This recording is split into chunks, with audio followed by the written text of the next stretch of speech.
बिस्मिल्लाहिर्रहमानिर्रहीम। अस्सलामु अलैकुम दोस्तों, आज की वीडियो आप लोगों के लिए बहुत इंफॉर्मेटिव और बहुत इंटरेस्टिंग होने वाली है, क्योंकि आज की वीडियो का टॉपिक बहुत ही ख़ास है।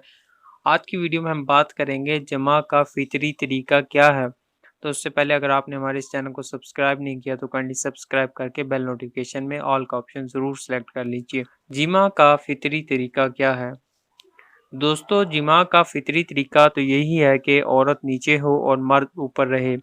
चुनाचे सारे हैवानात इसी फितरी तरीके पर अमल करते हैं और कुरान पाक की ज़ैल की आयत में भी यही तरीका नहायत लतीफ़ इशारे में बयान किया गया है। तर्जुमा: जब मर्द ने औरत को ढांप लिया तो उसका हल्का सा हमल रह गया।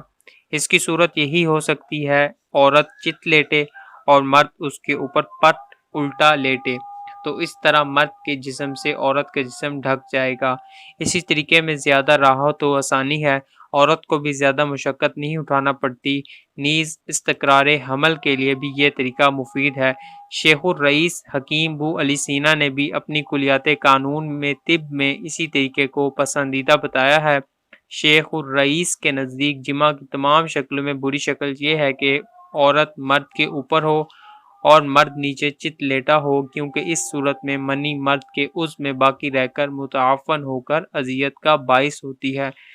तो दोस्तों, कलाम का खुलासा यही है कि मर्द ऊपर हो और औरत नीचे हो, तो ये तरीका सबसे बेस्ट तरीका है और इसमें औरत के लिए आसानी है कि औरत को आसानी होती है, इस चीज़ में ज़्यादा तंगी नहीं होती और मुश्किल नहीं होती।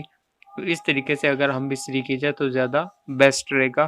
तो आज की वीडियो आपको कैसे लगी कमेंट बॉक्स में अपनी राय का इज़हार ज़रूर कीजिएगा। अस्सलामु अलैकुम, अल्लाह हाफ़िज़।